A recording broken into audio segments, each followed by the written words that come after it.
पुराने समय की बात है। एक नगर में एक सब्जी बेचने वाला रहता था।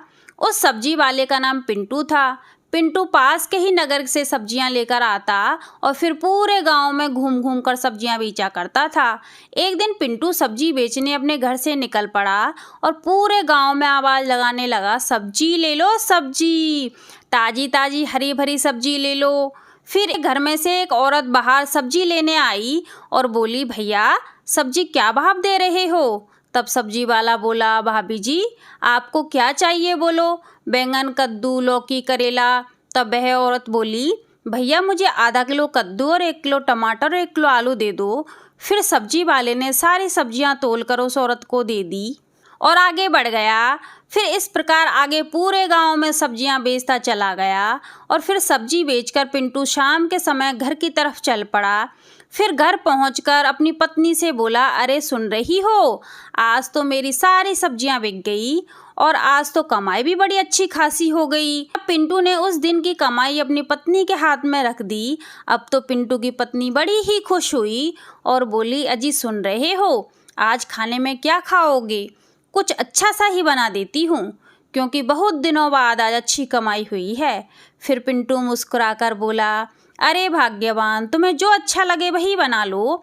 फिर दूसरे दिन सुबह पिंटू फिर से सब्जी लेने के लिए पास वाले गांव की तरफ चल पड़ा और वहां से बिल्कुल हरी भरी ताज़ा ताज़ा सब्जी लेकर अपने नगर की तरफ चल पड़ा। घर आकर सीधे सब्जी बेचने के लिए निकल पड़ा और गांव में जाकर आवाज़ लगाने लगा, सब्जी ले लो सब्जी, हरी भरी ताज़ा ताज़ा सब्जी ले लो। फिर सभी गांव के लोग अपने अपने घरों से बाहर आ गए सब्जी लेने के लिए और पिंटू से सभी गांव वालों ने खूब सब्जियां खरीदी और फिर पिंटू खुश होता हुआ अपने घर की तरफ चल पड़ा और घर पहुंचकर खुशी खुशी सारी कमाई पत्नी को सौंप दी। अब पिंटू जैसे ही सब्जियां लाता वैसे ही फटाफट सारी सब्जियां बिक जाती, क्योंकि गांव वालों को भी पिंटुओं की सब्जियां बहुत अच्छी लगने लगी थी, क्योंकि पिंटू बिल्कुल ताज़ी ताज़ी हरी भरी सब्जी लेकर आता था। फिर जब भी पिंटू सब्जी बेचने आता तो गांव वालों से गांव के बारे में बातचीत करता कि कौन व्यक्ति कहाँ गया है, कब आएगा। फिर एक दिन पिंटू गांव में सब्जी बेचने आया तो गांव के आधे लोगों ने ही सब्जी खरीदी थी, बाकी लोग सब्जी लेने आए ही नहीं थे। अब तब पिंटू ने एक व्यक्ति से पूछा, भाई साहब आजकल आपके पड़ोस वाले भाई साहब सब्जी नहीं लेते, क्या हुआ, उन्हें मेरी सब्जियां पसंद नहीं आती?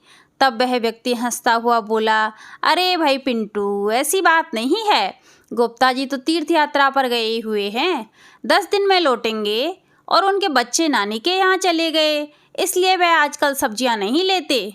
फिर पिंटू मुस्कुराता हुआ बोला, अच्छा अच्छा तो यह बात है। फिर पिंटू सब्जियां बेचकर अपने घर की तरफ चल पड़ा और रास्ते में जाते हुए कुछ सोचने लगा और घर जाकर बोला, भाग्यवान सुन रही हो, आज रात मुझे कहीं जाना है, तुम शाम का खाना थोड़ा जल्दी ही बना लेना। तब पिंटू की पत्नी बोली, अरे अरे अभी तो घर में भी नहीं घुसे और उससे पहले जाने की बात कर रहे हो। तब पिंटू अपनी पत्नी से बोला, हाँ भाग्यवान मुझे बहुत ज़रूरी काम है, इसलिए मुझे आज रात ही जाना पड़ेगा। फिर रात होते ही पिंटू घर से निकल पड़ा और गांव में गुप्ता जी के मकान में जा धमका। वहां पहुंचकर पिंटू ने सारे पैसे जेवरात निकाले और फटाफट से खिसक लिया और अपने घर आ पहुंचा। फिर अगली सुबह होते ही पिंटू रोजाना की तरह सब्जियां बेचने गांव में पहुंचा। जब पिंटू गांव में सब्जियां बेचने पहुंचा तो पता चला वहां पर तो गुप्ता जी के मकान के सामने बहुत सारी भीड़ इकट्ठी हो रही थी। तब फिर पिंटू ने उन सभी लोगों में से एक व्यक्ति से पूछा, भाई साहब क्या हुआ? तब वह व्यक्ति बोला, अरे भाई पिंटू क्या बताएं, आज रात गुप्ता जी के मकान में चोरी हो गई। तब पिंटू को यह बात सुनकर थोड़ी घबराहट हुई, लेकिन फिर पिंटू थोड़ा संभलते हुए और अचंभा करते हुए बोला, अच्छा यह कैसे हो गया? तब वह व्यक्ति बोला, अरे भाई पिंटू गुप्ता जी 2-4 दिन से घर पर तो थे नहीं और घर खाली था, तो किसी ने मौका देखकर हाथ साफ कर डाला। तब पिंटू बोला, अच्छा भाई साहब यह पता चला कि कौन था वह व्यक्ति चोरी करने वाला? तब वह व्यक्ति बोला, अरे भाई पिंटू अब ऐसे पता थोड़ी चलता है कि कौन था वह व्यक्ति। फिर पिंटू वहाँ से खिसक लिया और अपने घर जा पहुँचा। तब पिंटू घर पहुंचा तो पिंटू की पत्नी सारी सब्जियों को देखकर बोली, अरे आज तो आपने बिल्कुल ही सब्जियां नहीं बेची, क्या हुआ? तब पिंटू ने सारी बात बता दी। फिर पिंटू कुछ दिन बाद फिर से सब्जियां बेचने गया, सभी ने सब्जियां खरीद ली, लेकिन चौबीजे के घर से कोई नहीं आया सब्जी लेने। पिंटू इस बात का रोज ध्यान रखता था कि आज किसने सब्जी ली है और किसने नहीं ली, और फिर जो व्यक्ति सब्जी नहीं लेता उसके बारे में किसी से भी पूछताछ करके उसके घर हाथ साफ कर डालता। अब पिंटू आए दिन गांव में चोरियां करने लगा। गांव वाले इस बात से बहुत परेशान हो गए थे कि कोई भी व्यक्ति अगर एक रात के लिए भी घर से बाहर चला जाए तो उसके घर चोरी हो जाती थी। फिर सभी गांव वालों ने मिलकर एक योजना बनाई कि किसी भी प्रकार से इस चोर को पकड़ना ही पड़ेगा, क्योंकि सभी के घरों में बहुत नुकसान हो चुका था।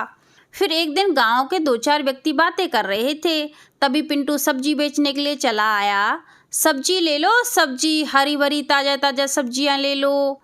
फिर उन सभी लोगों ने पिंटू से सब्जियां ली और पिंटू आगे बढ़ गया। तब पिंटू के जाने के बाद उनमें से एक व्यक्ति बोला, भाई ये सब्जी वाला ही तो इन घटनाओं को अंजाम नहीं दे रहा। तब दूसरा व्यक्ति बोला, अरे यार शर्मा जी, आप भी पिंटू पर शक कर रहे हो? यह व्यक्ति तो बड़ा ही सीधा साधा है और रोज हमारे लिए बिल्कुल ताज़ा सब्जियां लेकर आता है। लेकिन शर्मा जी को पिंटू पर अभी भी शक था। फिर पिंटू उधर से सब्जी बेचकर वापस लौट रहा था, तब शर्मा जी कुछ सोचकर बोले, अरे यार दुबे जी, आज शाम को तो मुझे भी कहीं जाना है 2-4 दिन के लिए। यह बात पिंटू ने भी सुन ली और यह बात पिंटू के दिमाग में सेट हो गई कि अब तो मुझे शर्मा जी के यहाँ चोरी करनी है। फिर रात के 12 बजे पिंटू शर्मा जी के मकान में आ धमका। शर्मा जी ने तो पहले से ही प्लानिंग कर रखी थी और फिर पिंटू को धर दबोचा और फिर पिंटू की बहुत पिटाई की और सुबह होने तक शर्मा जी ने पिंटू को अपने पास ही रखा। फिर शर्मा जी ने सुबह होते ही पिंटू को गांव वालों के सामने लाकर खड़ा कर दिया और गांव वालों को शर्मा जी ने सारी बात बता दी। फिर सभी गांव वालों ने मिलकर पिंटू की खूब पिटाई की और खूब बुरा भला भी सुनाया। तब पिंटू रोता हुआ सभी गांव वालों से बोला, भाई साहब मुझे माफ़ कर दो, मुझसे बहुत बड़ी गलती हो गई। तब शर्मा जी गुस्सा होते हुए बोले, तुझे माफ़ी मांगते हुए शर्म नहीं आती? हम सभी लोगों ने तुझ पर इतना विश्वास किया और तूने हमारे साथ इतना बड़ा विश्वासघात किया। फिर गांव के और व्यक्तियों में से एक व्यक्ति गुस्सा होते हुए बोला, पिंटू तुमने ये गलती नहीं, बहुत बड़ा अपराध किया है, इसकी तो तुझे सजा ही भुगतनी पड़ेगी। फिर पिंटू रोता हुआ बोला, नहीं नहीं साहब, मुझे माफ़ कर दीजिए, अब के बाद ऐसा कोई भी काम नहीं करूँगा। तब गांव वाले बोले, नहीं नहीं पिंटू, इस अपराध की कोई माफ़ी नहीं होती।